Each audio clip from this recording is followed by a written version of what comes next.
what it was like for you walking on the set for the first day. What went through your mind? Well, it wasn't quite as exciting as this, I have to share. It's pretty crazy.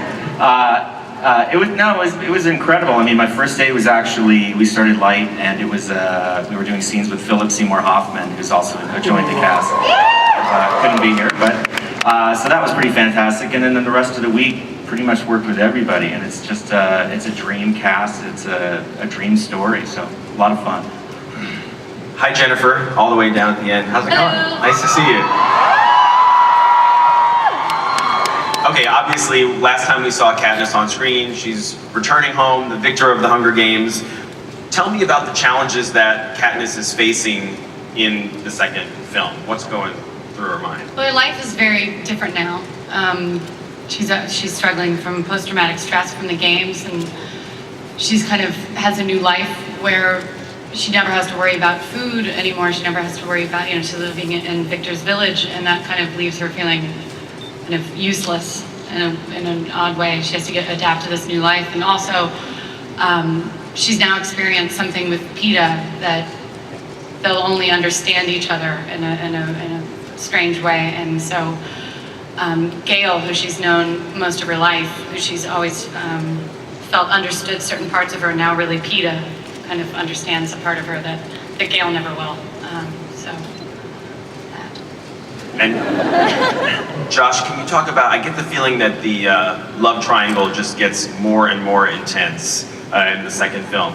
Yeah, it's very complicated. Peeta has such strong feelings for Katniss, and he expressed them to her, and then he felt that they were, she felt the same way, and then he come to find that it was just an act. So now he has to deal with... It was complicated. Yeah. It was an act. We're not getting into this again right now. An act saved his life. But yeah, no, so I mean, it's very complicated for Peeta to kind of figure out what he's supposed to do now that he has these feelings, and they're not being felt by her at the same time, but he still wants to help her and protect her, and it's just a very complicated world they live in now.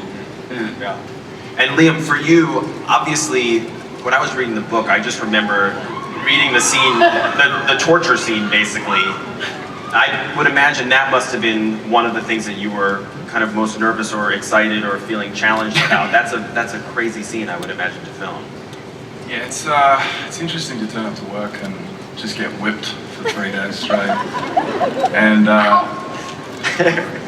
you're not really scared at first it's just acting and you think you're not going to get hurt, but after 3 days of getting hit with anything, it's going to start to hurt.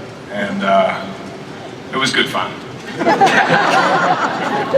Francis, can you talk about how much interaction, what kind of interaction you had with Suzanne Collins, who of course wrote the books that this is based on? Did you get to interact with her? Yeah, I interacted with Suzanne quite a bit. Right after I had gotten the job, the first thing I wanted to do was fly out to meet with her. So we met in New York, she lives in Connecticut, and we wanted to get together and go through the book. I wanted to pick her brain at first, and what ended up happening was she and I kind of beat through the book that became the beat sheet for the screenplay for the film. So she's been a big part of the process the entire way through. It's been fantastic. Now, by any chance, Mr. Director, do you have anything that you would want maybe possibly to show this audience of 6,500 Hunger Games fans? Yes, we do. We brought the new trailer with new footage. Just for you guys, nobody else has seen it. And I think here it is. Let's take a look. Brand new Catching Fire.